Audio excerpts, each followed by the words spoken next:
What's up, guys? Talos here. Of course, welcome back to the Stily News Network with Chris Sora and, of course, Riven. In today's video, we're going to be talking about a couple of topics. This is part one of the news, where we're going to talk about Horizon Zero, sorry, not Zero Dawn, the sequel for Forbidden West, and, of course, the PS5 controllers, and more about the UE5. So let's get to the news.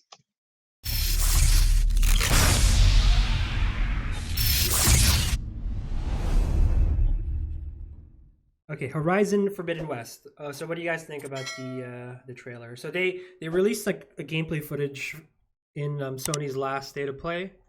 Actually, I love the trailer. I really do. I I'm actually excited. I think it looked really cool. Yeah. The new traversal mechanics were awesome. Excuse the pun, but it seems like there was a lot of depth to the underwater segments. I didn't take that from another video. I did research, okay? I did research and I memorized what the person said to make it seem smart.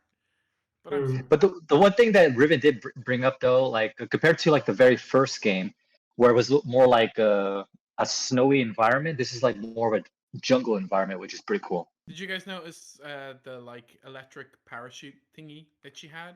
Yeah. Like, I wonder if there's going to be like a lot more in the air stuff if she's got something like that. Oh, that'd be an Like, a interesting. lot more. That'd be pretty interesting. Well, didn't she have something like a grappling hook?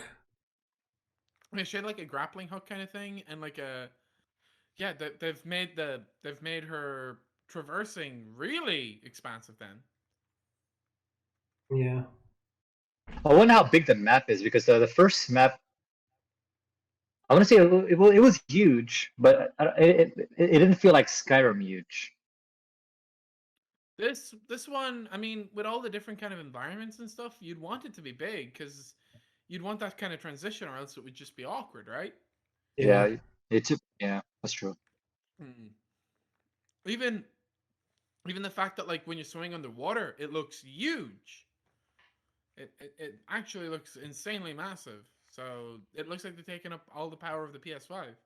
Well, that's one thing I noticed about like a lot of open world games. Like I don't like Skyrim or what do you call that? Oblivion. They have like oceans and rivers and stuff like that, but there isn't any like real underwater Yeah. exploration. But I feel like that's what they're doing with this one. Mhm. So there's gonna be like multiple levels of like it's not just like horizontal. Terrain. Yeah, the terrain is not just like Yeah. horizontal, it's like vertical. You go underwater and maybe Chris was pointing out, maybe there's even some sort of sky, sky related exploration. So Yeah. A lot of Where else games would don't you do have that. like a parachute?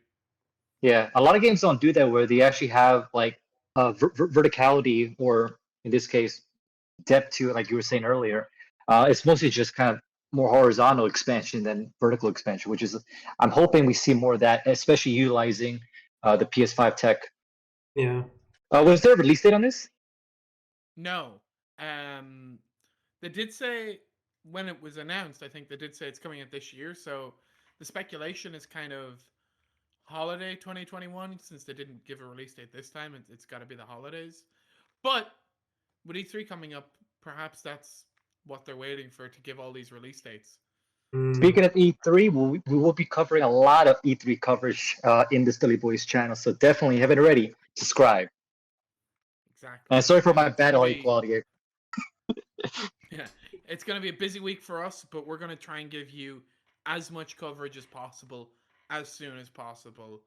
And so what Really buckling down for this one, guys. so when is E3 again? Like what days? Uh, The I dates? believe it's the 12th, 215. something like that, the 12th to the 15th. So that's Yeah. Wednesday to Saturday. Okay. No, it's a Saturday to Tuesday. Oh no, sorry, that's June or July? It's June. June. June. So okay, so Yeah. it's okay, I got you. Mm. But Yep. some studios will be doing extra, and we'll cover that stuff as well, in Studley News episodes. So there will be a lot of extra information. There's going to be a lot of information coming out in that week, and A we'll lot. bring it to you as cohesive as possible and as quick as possible. So do make sure to turn on notifications. Chris wanted to talk about Unreal Engine 5. So what's so special about the Oh, Unreal Engine 5? so well, firstly, the reason why we're talking about Unreal Engine 5 because it was revealed a while ago. The reason why we're talking about it is there's early access now being given. Now, I do suspect that a lot of companies that have been working with Epic intimately have already gotten their hands on Unreal Engine 5. I don't think it's. I think it's just kind of more low key devs are starting to get the earlier access, if that makes sense. Yeah. Um, But but well, we were speculating anyway, some big AAA games was already working on their games using the Unreal Engine 5, right? mm, Um, yeah, possibly. like Final Fantasy VII Remake Part 2 has to kind of be using it. The future Kingdom Hearts games are all going to be using it. Um, so, what makes Unreal Engine 5 kind of different, and we learned this, there's like the tech demo that they released. It's got a kind of a different system to Unreal Engine 4, where, so Unreal Engine 4, everything is kind of made as a mesh, and then there's kind of like the environments are textured on top of it. Um, right now, they're calling the new meshes kind of nanite. And what you can kind of see in the demo with like the gravel and stuff, the nanite thing already kind of builds all the like little stones and stuff in the environment for you. Mm. That's what I gathered from it anyway. And the new lighting system is called Lumine, and that already like that lighting system is already in place. It probably is adjustable. I'm assuming it would have to be, Like because dynamic, you mean? yeah, but Mhm. the way it works is it's kind of the computer already knows what you want. Like if you're gonna put the nanite over it and have Oh it yeah, yeah, yeah, attached in the yeah. ceiling, the light will come down very realistically, and you'll see it on the I ground and remember stuff they like talking that. about that. Yeah, Yeah, so it's not necessarily something that. Whereas a lot of games you used to have to like texture in the and lighting program changes it. and Right? stuff like that. Yeah, you. It seems like the engine kind of does that for you already. Which another thing the engine is kind of doing already. This is something that's already in place. There's a tool that they're putting into it that you can turn on and off, and the tool essentially 4Ks up all of the stuff that you've already made, and it just 4Ks it up, adds all the extra little details and stuff like that, and you can turn that off. So my kind of speculation here is, let's say you take a game like Kingdom Hearts 3. I'm gonna just go with. I would say FF7 remake, but we're already getting a HD version of that, so that's why I'm just gonna ignore that for a minute. And there is actually, speaking of FF7 remake, we just did a video reacting to the new footage. We talk a lot about textures and stuff like that, and our thoughts. Be sure to check that out. But anyway, back to this. Let's say you take a game like Kingdom Hearts 3. Now, Kingdom Hearts 3 didn't have as many dodgy textures as FF7 Remake did have, although Kingdom Hearts 3 also didn't have as nice character models. But theoretically, what you could do is you take the Toy Story world, for example, and then you just update the Unreal Engine. You port it from Unreal Engine 4 to Unreal Engine 5. That will already uh, boost the kind of Wow. detail and the graphical fidelity of the game. Just Unreal Engine 5 itself will do that Like without it'll the do it for developers you, having. basically. Yeah, the developers don't Wow. even really need Wait, to wait, do wait, anything. hold on. So you're trying to say you can take assets that were originally made for Unreal Engine 4, export them into 5, and then it'll update it? Is that what you're saying?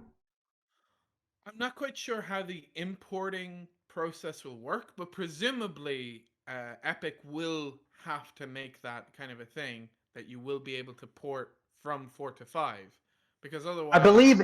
I those. believe.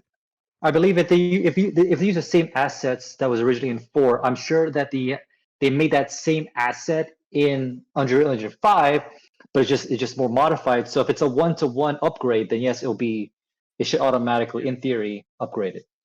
Okay. yeah, it should upgrade the textures and the details and stuff like that. And I don't know whether that's with like the AI or whatever is in Unreal Engine 5, but presumably there's something in there, and that's also a system that you can turn on and off. So again, it's like a case of you get Kingdom Hearts 3 in the Epic Game Store. You can get it right now. It's on sale. Epic Games, please sponsor us. There's a lot of people getting sponsored right now for this Epic Game Store sale. Sponsor us. Mm-hmm. But anyway, let's say you get it on the Epic Game Store and you're someone and you don't have a really high rig. Well, then the engine will just turn that off and it'll be perfect for your rig.